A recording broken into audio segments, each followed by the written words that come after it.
no hay producción avícola y producción, yo diría animal, que se salve de la coccidiosis. Ahí es donde vemos realmente que la coccidiosis subclínica merece ser tenida en cuenta. Que el animal padece.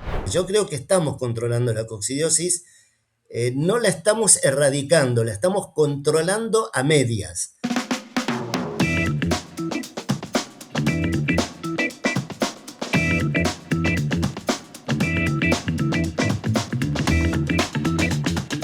Hola, bienvenidas y bienvenidos a nuestro siguiente episodio. Mi nombre es Elaine Hernández y tengo el gusto hoy de contar con un excelente ponente que tiene una trayectoria enorme en este mundo de la sanidad avícola, el doctor Mauricio, que nos va a platicar de toda la importancia de un tema que no deja de ser relevante, ¿no? Que es las coccidias. Entonces, doctor, el día de hoy vamos a platicar de coccidias, cómo entenderla, cómo podemos controlarla, qué podemos hacer. Entonces, doctor Mauricio de Franceschi, ¿lo dije bien? Perdón. De Franceschi, sí, perfecto.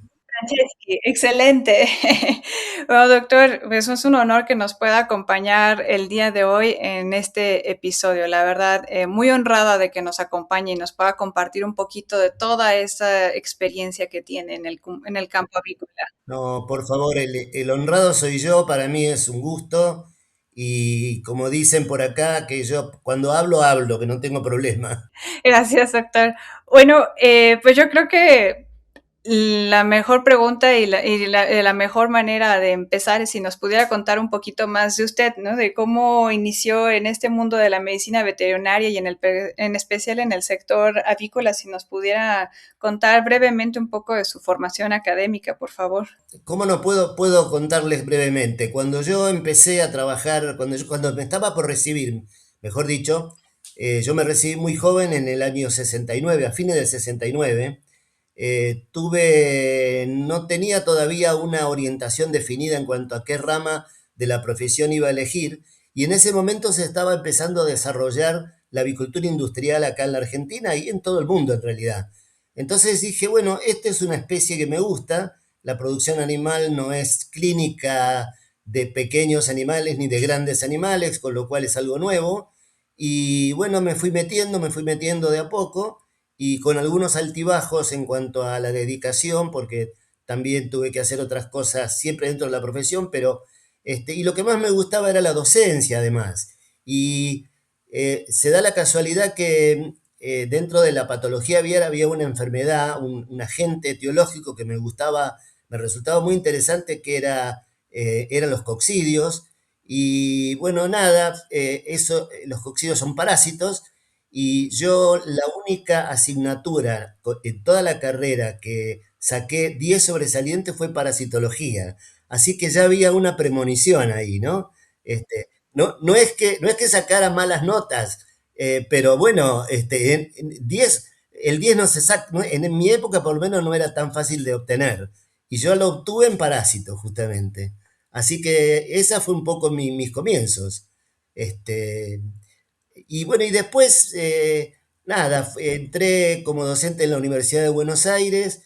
Después, cuando se creó la Universidad de Luján, comencé a trabajar en la Universidad de Luján, primero como jefe de trabajos prácticos, después como profesor adjunto, asociado, titular, y siempre con dedicación exclusiva, pero siempre teniendo contacto con la industria.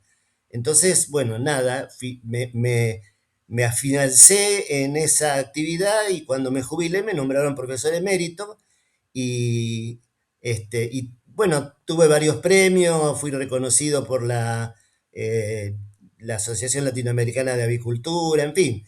Esa parte no la digo porque no quiero exagerar en cuanto a mis méritos o a mis logros.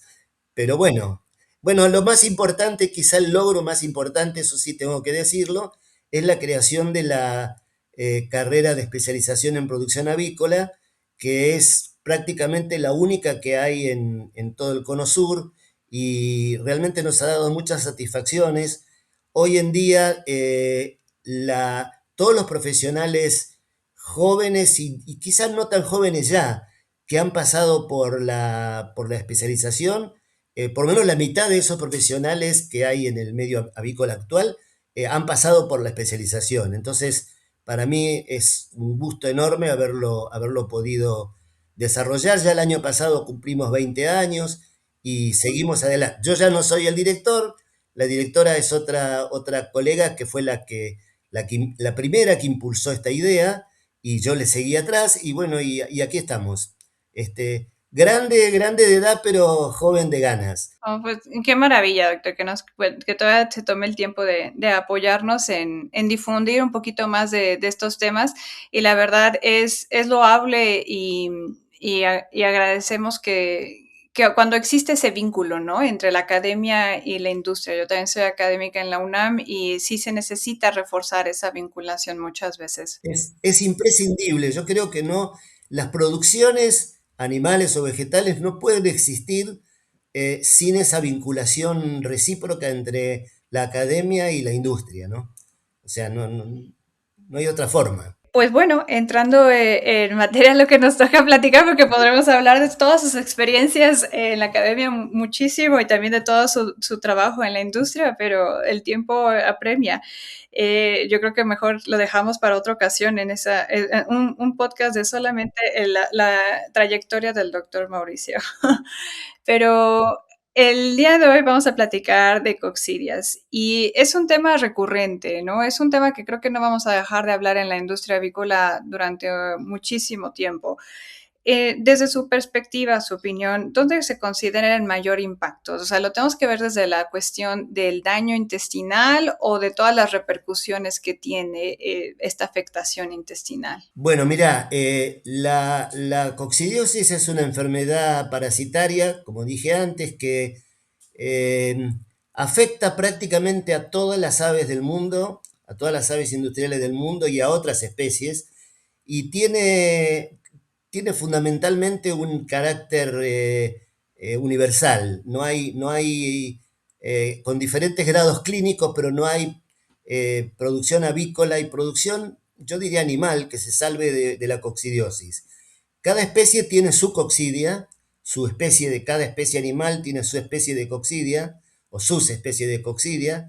En este caso en avicultura son 7, y sí es verdad, el daño intestinal es grande cuando la enfermedad es clínica y hay 4 grados de enfermedad en cuanto a la intensidad, bueno, 1, 2, 3, 4, ¿no? Y la coccidiosis produce daño intestinal, pero hay que verlo desde dos puntos de vista. Primero, desde el punto de vista, no digo primero porque lo digo primero, pero no porque sea más o menos importante, las dos son importantes para mi manera de ver, ¿no?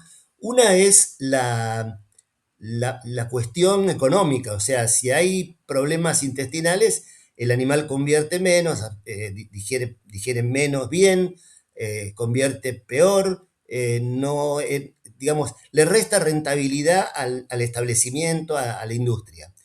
Ese es un aspecto, que es el aspecto comercial, el aspecto puramente, digamos, utilitario. Pero hay otro aspecto que los veterinarios y todos los que estamos en esto tenemos que tener cada vez más presente, que es el bienestar animal. O sea, no podemos concebir que un animal que esté en producción, más allá de la ganancia que nos aporta, tenga que sufrir una enfermedad que lo vemos cuando hay signos clínicos, y si no, lo vemos también cuando hacemos necropsia. El animal ha sufrido una injuria, un proceso traumático, que es aquel que lo ha llevado a tener diarreas, a tener decaimiento, anorexia.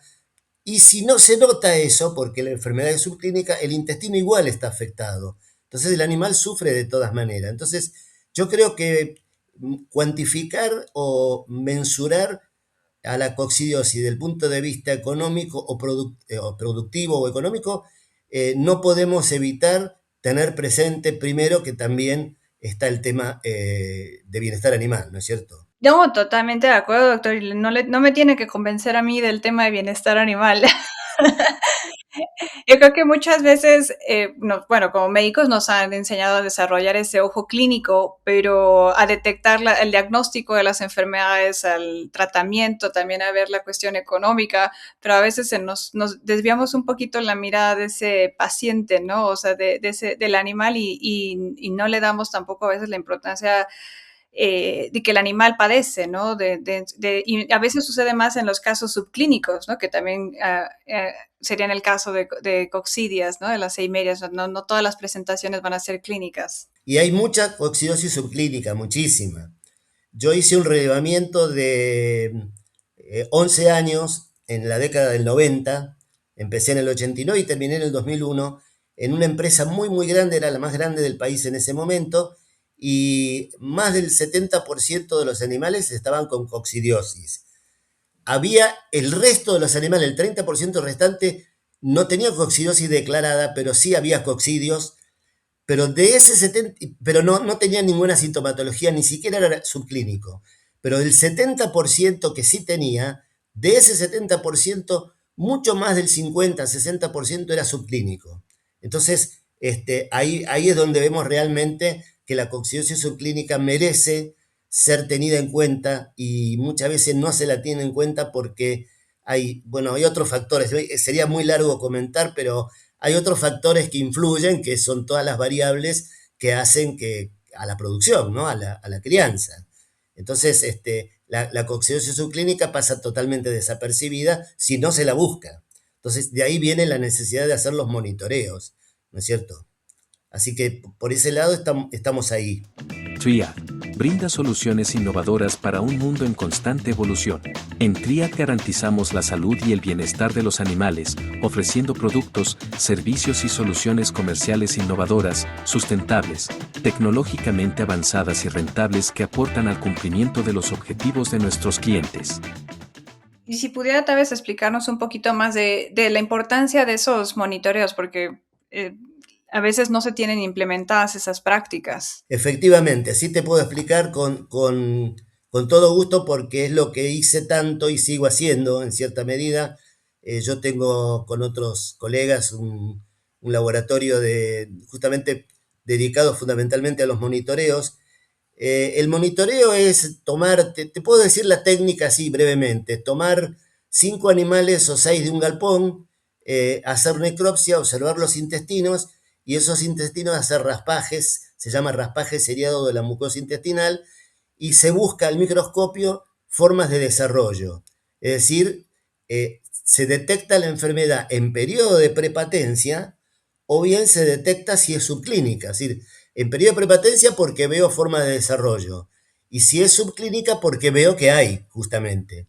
Y hay escalas, algunas son un poco arbitrarias que hemos establecido nosotros, donde digamos, la cantidad de parásitos que se ven por campo o en general en el preparado nos está indicando el grado de la enfermedad.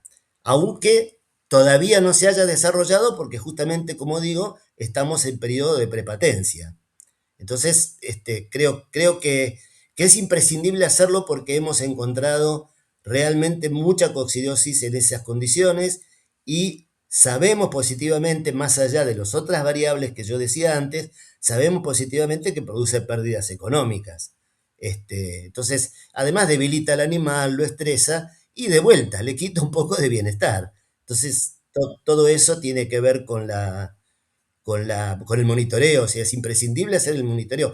Más allá de que también, yo no lo incluía mucho antes, pero también ahora nosotros hacemos con toda frecuencia y como formando parte de nuestro protocolo, hacemos el examen coproparasitológico, es decir, porque si bien muchas veces no aparece o aparecen muy pocos coccidios en el coproparasitológico, si vemos que hay coccidios en la pared intestinal, ya el examen coproparasitológico pierde un poco de validez, pero de todas maneras hay que hacerlo, porque nos conviene saber realmente si el animal está excretando coccidios o si puede llegar a excretar coccidio. Entonces, ahí es como una combinación de análisis que realmente son muy útiles Y hoy que tenemos las vacunas bueno, no tanto en toda Latinoamérica, pero en Argentina se está vacunando mucho, nos permite hacer el seguimiento de la vacuna, es decir, cómo es el ciclo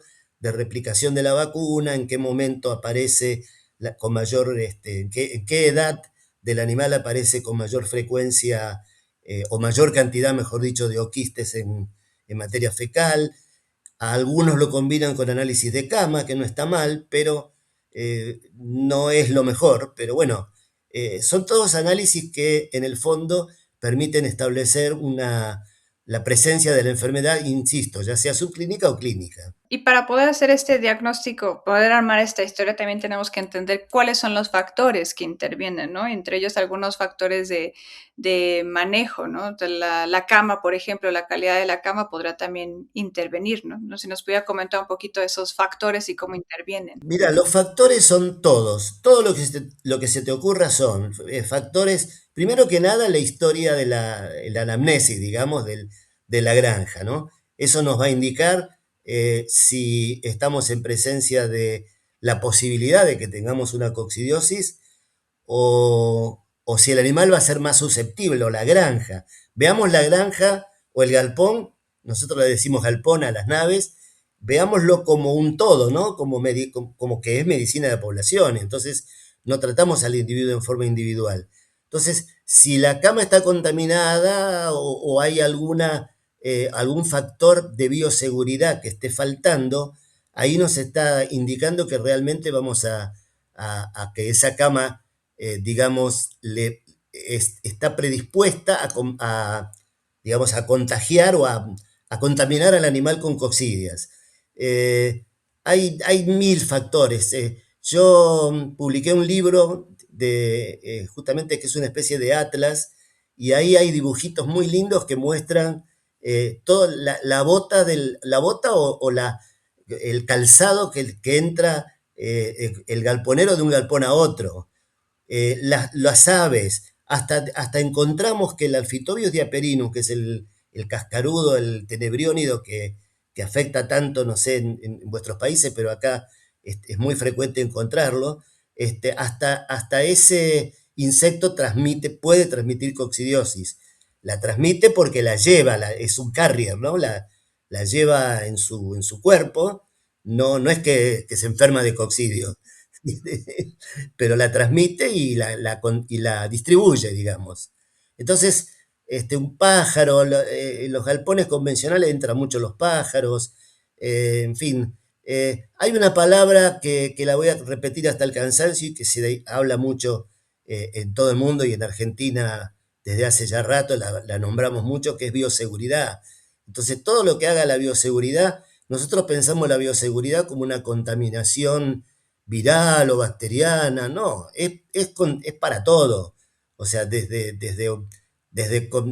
digamos, desde cuidar el cereal que le damos al animal que no esté contaminado con hongos, hasta la entrada de posibles insectos o pájaros al interior del galpón. Entonces eso es lo que nos indica a nosotros que si no hacemos bioseguridad, no, digamos, es la primera palabra que hay que usar. O sea, bienestar y bioseguridad. Bienestar para el animal y bioseguridad para el animal y para nosotros. Sí, sí, sí, de acuerdo. No hay caso, es así. Así que no sé si está contestada la pregunta, pero por lo menos Sí, es que a veces pensamos ya que entra el patógeno, ¿no? Pero hay enfermedades como coccidias que influyen muchísimo todos esos factores y también van a estar mediados por los niveles de bioseguridad que estemos trabajando, ¿no? claro, exactamente. Así que yo creo que no hay, bueno, si no en vano decimos que es una enfermedad omnipresente, o sea, porque realmente cualquier factor hace que ingrese al galpón y hace que los animales se contaminen. Últimamente no tenemos coccidiosis violentas así de grandes de mortandades como había en otras épocas. Yo he visto muchas veces enfermedades coccidiales, sobre todo por Eimeria tenela, que es la que afecta a los ciegos, con fuertes diarrea y mortandad, etcétera. Pero este, de todas maneras, como decíamos al principio, pérdidas económicas produce. Entonces, hay que tener cuidado con todo lo que pueda ser motivo de contaminación. Y doctor, no sé que tal vez ya no hay episodios tan fuertes como antes. Ahorita, ¿a qué se debe? ¿A los programas de vacunación? ¿Al uso de algunos productos? La lucha contra la coccidosis ha sido una lucha sin par y sin fin. O sea, primero existían los productos químicos, después los químicos y el advenimiento de los ionóforos fue muy importante. El ionóforo permitía que el animal adquiriera una cierta inmunidad porque dejaba, es un anticoccidial, coccidiostato, no es coccidicida. Entonces, eso hacía que permitiera un cierto grado de inmunidad, pero el tema es que a la larga producía resistencias. Entonces, había que ir rotando permanentemente hasta que se empezaron a hacer más, digamos, más frecuente o más... se empezaron a usar más las vacunas, en una palabra. Y las vacunas producen buena inmunidad, nosotros lo hemos comprobado con algunas vacunas de algunas marcas, pero sigue habiendo coccidiosis, ¿no es cierto? Pero controlada. Yo creo que estamos controlando la coccidiosis, no la estamos erradicando, la estamos controlando a medias. O sea, insisto, hay coccidiosis siempre, o casi siempre, para ser más claro, y eso nos permite de todas maneras tener esa metodología de control nos permite tenerla ahí más o menos frenada. Ahora, otro factor que hay que tener en cuenta es que, por ejemplo, en nuestro país, acá en la Argentina y supongo que en otros países también, sé que en Estados Unidos también, no hacemos el recambio de cama. O sea, nosotros tenemos la cama, hay granjas que la tienen 1 año y medio, 2 años, pero sí se ha establecido mucho el uso del compostaje de la cama. Entonces, cuando sale un lote, se hace el compostaje y ese compostaje permite, digamos, que el oquiste que quedó sea bastante minimizado, digamos, bastante atenuado o bastante matado, si se quiere decir, y eso entonces después cuando se pone el nuevo lote, el desafío es menor. Entonces, eso es lo que nos permite tener un cierto control de la enfermedad. Pero el coccidio está siempre. Nosotros hicimos un monitoreo que quisiéramos hacerlo más y de hecho estamos con ganas de hacerlo más veces. En una granja de acá de la zona donde hay mucha densidad avícola, hicimos el recuento de coccidios en la cama cuando estaba por salir el pollo, una vez que hubiera salido el pollo. Después hicimos de vuelta un control de esa cama, un análisis de esa cama en pleno proceso de compostaje y había menos coccidios. Y cuando terminó el proceso de compostaje, que la cama se distribuyó nuevamente en el galpón, volvimos a hacer y prácticamente no había oquistes. ¿Qué pasa? Sea como sea, si ese lote se vacuna o ese lote se contamina igual por todos los medios que decíamos antes, de todas maneras la vamos a tener a la coccidiosis. Pero está bueno partir de una cama que no tenga casi coccidio. Entonces, eso nos da nos da cierto grado de tranquilidad de que no estamos teniendo brotes violentos o brotes muy fuertes, en fin. Y otro factor que quizás habría que decir son justamente lo que estaba diciendo antes. Los controles permanentes que se hacen que, digamos, cuando aparecen resistencias o cuando metemos vacunas, estamos en realidad permitiendo que haya coccidiosis, ¿no es cierto? Entonces eso es una forma de controlar, digamos, de decir, la tenemos, pero la tenemos en menor, digamos, es menos álgido el problema que cuando hace años no contábamos con herramientas que ahora sí contamos.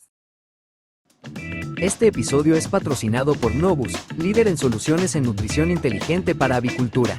Novus ofrece Mintrex, una línea de minerales traza B quelados con estructura molecular única que garantiza la mayor biodisponibilidad de zinc, cobre y manganeso, mejorando la salud y el desempeño de las aves durante todo el ciclo productivo. Además, presenta Sibenza, un aditivo enzimático con proteasa que optimiza la digestión de proteínas, promueve la salud intestinal, fortalece la respuesta inmune y protege la integridad intestinal. Para más información, visita novusint.com. Una pregunta relacionada un poco a ese tema de la vacunación. Por ejemplo, también, como hablaba de los ionóforos, en el tema de la vacunación, ¿se recomienda hacer un cambio de productos, de vacunas, o cuál sería la sugerencia en este caso de No, inmunoseguridad? la sugerencia es fundamentalmente lo que se hacía hace unos años. Ahora las granjas, las empresas están vacunando y no usan casi productos, digamos, anticoccidiales. Pero lo que se hacía, y considero que sigue siendo útil hacerlo, es dar un producto ionóforo o químico. Los químicos duran muy poco, duran 2, 3 crianzas, como mucho. O pongamos que le damos un ionóforo o una combinación, en la misma crianza usar dos productos eh, durante un tiempo. Y antes que aparezca la resistencia, eh, suspender el producto y meter la vacuna. Entonces, de a poco vamos reemplazando el coccidio de campo que teníamos por efecto de la resistencia al anticoccidial por el coccidio de la vacuna, que siempre va a ser más suave, digamos, en cuanto a patogenicidad, virulencia, va a ser más suave que el de campo. Pero ¿qué pasa? Cuando saturamos la cama o la granja con coccidio de vacuna, entonces para matar ese coccidio de vacuna metemos otra vez el producto y hacemos una rotación durante todo el año que de esa forma también se logra frenar un poco. Pero ahora, si me permites, quiero comentar algo que para mí hoy por hoy es lo más importante. Eh, Sabemos que todo el mundo se está prohibiendo el uso de productos y que justamente por eso las vacunas, ¿no? Este, pero las vacunas tienen ese problema, justamente que permiten un escape, que permiten o producen una presencia de coccidio cuando van replicando. Y en animales un poco estresados, débiles, en fin, con un intestino no óptimo, aparece entonces la coccidiosis entre subclínica y clínica grado 1. Entonces han surgido una serie de productos que han querido reemplazar a los anticoccidiales tradicionales, que son mejoradores o auxiliares en el control de la coccidiosis. Yo les llamo productos auxiliares en el control de la coccidiosis, pero que lo que hacen es mejorar la respuesta inmunitaria, mejorar la integridad intestinal, mejorar, ser antioxidantes, en fin, hacen una serie de funciones que si bien no tienen efecto directo sobre el coccidio, tienen efecto sobre el mejoramiento de la salud del intestino, de todo el animal, pero sobre todo del intestino, y entonces ese intestino va a estar mejor preparado para defenderse de la coccidiosis. Por eso son auxiliares. Entonces, no es que hay que dejar de dar la vacuna hay que darla igual, pero además ponerle esos productos, porque ese producto puede que mate, entre comillas, algún coccidio vacunal, pero no va a matar tanto como para evitar que haya una inmunidad, que se produzca una inmunidad. Entonces ya hay ejemplos, de hecho en la Argentina hay empresas que están usando ese tipo de mecanismo o ese tipo de productos con otro agregado más, que estos productos terminan siendo además reemplazo de los antibióticos promotores de crecimiento, porque limitan el crecimiento bacteriano también y permiten una mejor defensa como digo, de la integridad intestinal. Y esos productos los conocemos todos, son probióticos, prebióticos, ahora también se habla de posbióticos, ácidos orgánicos, extractos vegetales, como taninos, saponinas. Los taninos y saponinas tienen una cierta acción anticoccidiana efectiva, pero no es una acción, digamos, fuerte como si fuera un producto químico, un diclazuril, por ejemplo, que son drásticos y matan todo, pero la resistencia aparece enseguida. Entonces, creo que la combinación exacta hoy es vacuna más producto auxiliar, porque estamos matando varios pájaros de un solo tiro. Fíjate que es muy interesante. Así que yo puedo contar una anécdota. Había una empresa, una granja de reproductores que tenía bastantes problemas de coccidio con la vacuna.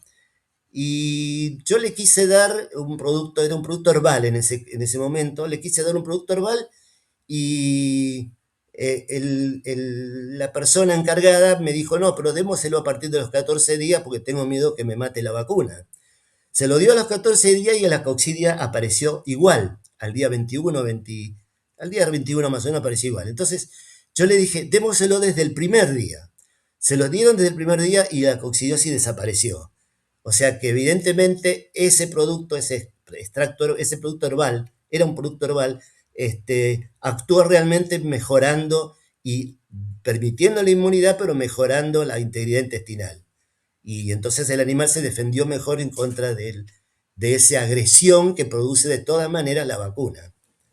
Así que creo que es muy interesante eso. No, sumamente interesante. Y cada vez vemos más de estos productos, ¿no? En el mercado y combinaciones. Y luego hay formulaciones secretas que ya no sabemos ni qué, ni qué tienen, pero unos sí funcionan de maravilla. Sí, hay de todo. Además hay mucha controversia en cuanto a la acción que hacen, porque no se conoce el mecanismo íntimo, se sabe bastante, sí, pero no se conoce el mecanismo íntimo en muchos casos, el mecanismo molecular, digamos. Entonces, y como tampoco sabemos bien exacta la fórmula, estamos atados, pero en definitiva al productor lo que le interesa es el control de la enfermedad. Entonces, nosotros los veterinarios cerramos los ojos y los probamos, hacemos muchas pruebas.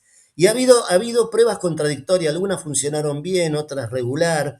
Hubo un autor ahora ya hace varios años, a principios de la década del 2000, que fue Tobias Steiner, que publicó un libro que era justamente, creo que fue su tesis de doctorado, justamente, digamos, mostró la gran cantidad de productos que había.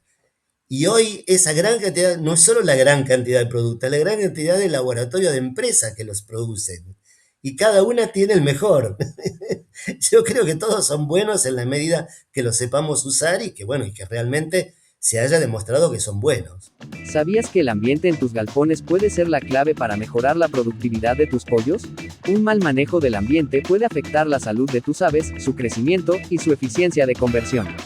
En el curso Manejo del ambiente en pollos de engorde, el médico veterinario Nicolás Gambardella te enseña cómo identificar los problemas clave, corregirlos y optimizar el ambiente para maximizar el rendimiento productivo de tus pollos. No dejes que el ambiente limite tu producción. Aprende a gestionarlo de manera eficiente. Accede a campusavícola.com. Netius, la ciencia al alcance de todos.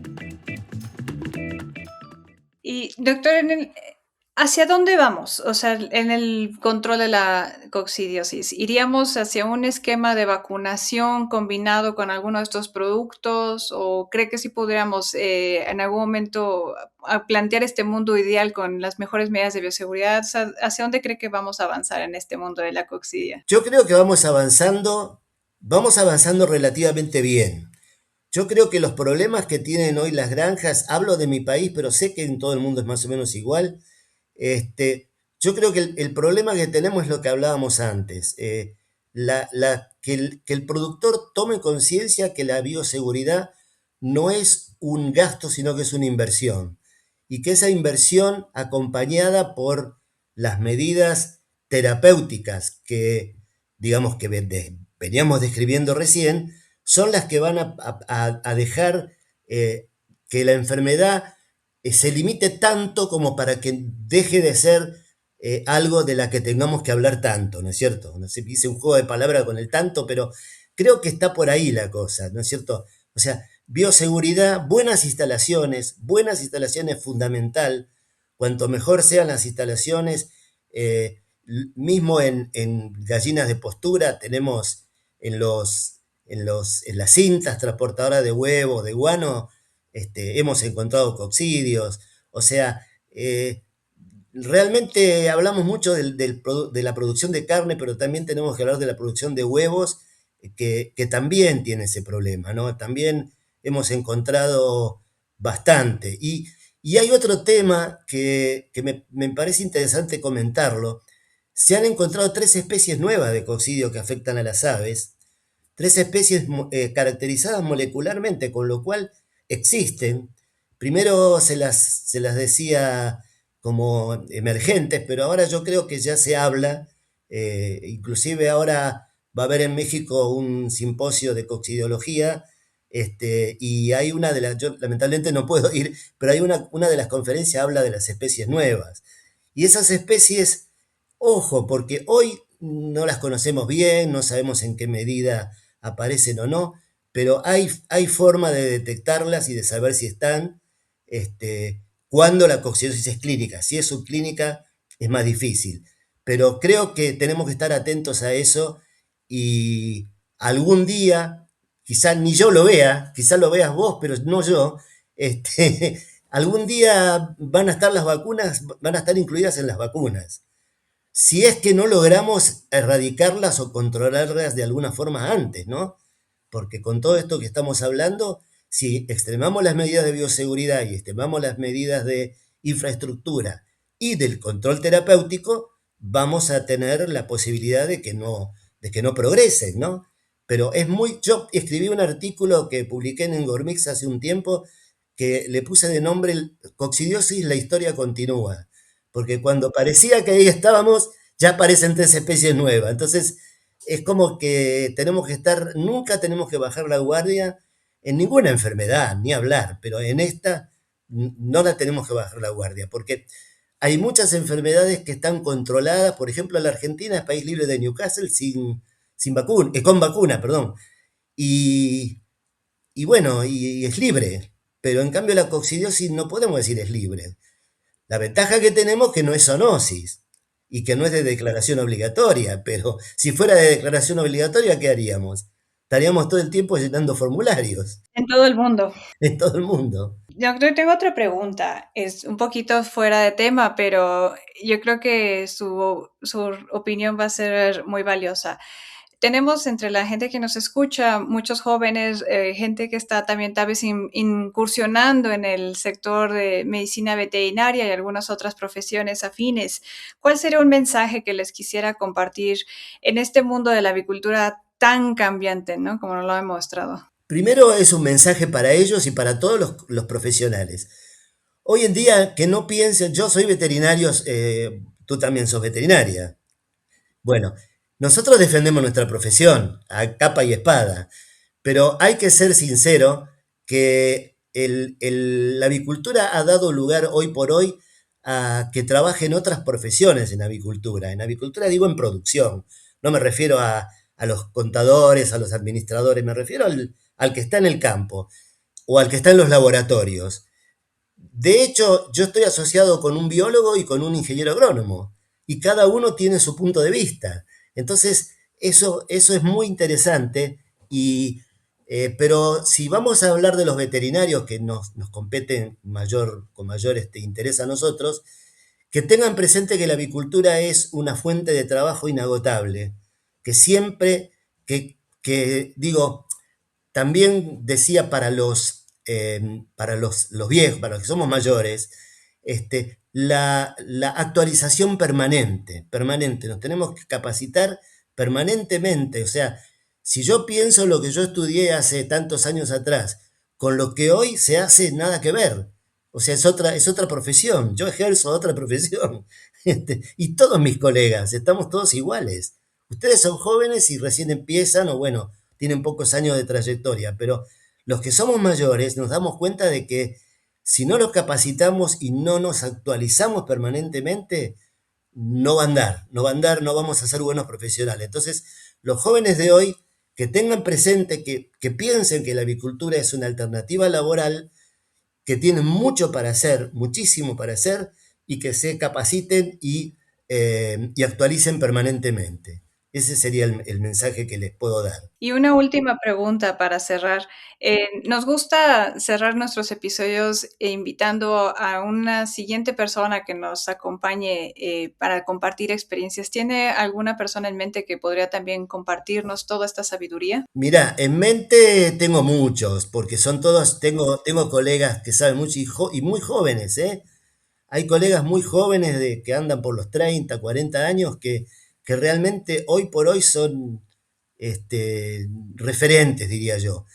Pero hay un colega que me gustaría que tenga la oportunidad de participar, que se llama Ariel Bagnosi, que es del INTA, del INTA Central, acá del Instituto creo que de Patobiología se llama, que él es virólogo, ha trabajado mucho en bronquitis infecciosa y tiene una visión muy amplia de la virología avícola o aviar. Entonces, me parece que si lo invitan va a ser valioso que lo escuchen. En realidad hay otros colegas que yo les tengo, para mí también son referentes, pero me gustaría que sea él que no está vinculado con ninguna empresa, porque los otros colegas están vinculados con empresas, saben muchísimo, pero están vinculados a una empresa, entonces, si bien son muy rectos, muy correctos, no tengo nada que decir de ellos, pero me gustaría que sea alguien del ámbito oficial, ¿no? Y Ariel Bagnosi lo es y sabe muchísimo. Nos daremos a la tarea de contactarlo, doctor. Muchísimas gracias. No, por favor. Con eso concluimos nuestro episodio. Le agradecemos, doctor, toda esta experiencia que nos ha compartido y es un tema muy, muy amplio. Creo que podremos hablar horas y horas. Como bien menciona, va a haber un simposio aquí en México la próxima semana sobre coccidias y yo creo que hasta se les queda corto el programa, ¿no? De lo mucho que podremos platicar. Bueno, yo les agradezco la oportunidad y ojalá sirva lo que dije. Pero bueno, hay que estar permanentemente actualizado y ponerle pasión a lo que uno hace. Así que muchas gracias.